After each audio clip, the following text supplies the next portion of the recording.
Steve Schmidt, you know who had no doubt about John Eastman's dual roles as both the architect of what Adam Kinzinger described as the coup plot, as well as the tip of the spear in the pressure campaign against Mike Pence, is Donald Trump. Donald Trump sat in the Oval Office, yucking it up, pressing his Diet Coke button that Julie Pace wrote about in the beginning of his presidency, and put Mike Pence in a room with John Eastman, who had written the plan to overturn the results of the 2020 election. So I guess my question is, if you believe that overturning the election result is an attempt at a coup, and you believe a coup is a monstrous act in a democracy, these are the chief monsters you've got to get, Eastman and Clark.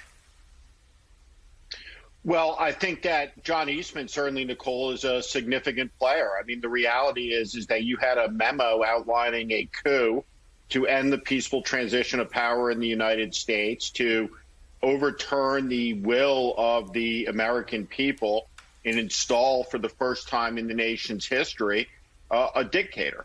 That's what the Eastman memo was, and it was discussed in the Oval Office. It was discussed and advocated to the president, by the president, for the president, from the president and his top advisors on down. So it's a very, very serious matter. And what I think about all of this is the trajectory, the momentum of the fact finding is such that when you look at the Thompson-Cheney committee, when you look at these actions, I think that as we move past the one-year anniversary of January 6th, of the insurrection date, of the follow-on votes, of the whitewashing of all of this, the obstruction around it, in the end, the American people are going to see what the truth is. They're going to understand, in fact, what happened here.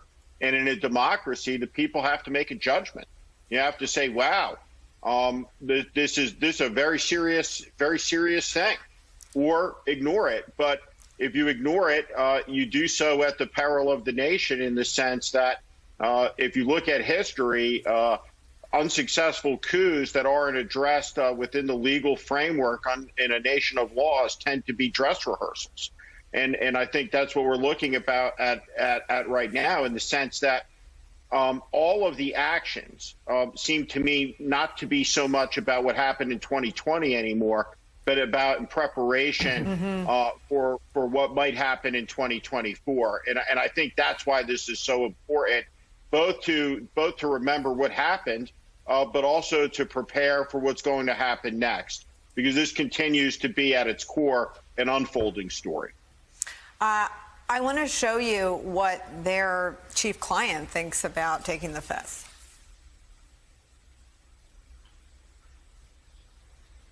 Fifth Amendment, Fifth Amendment, Fifth Amendment.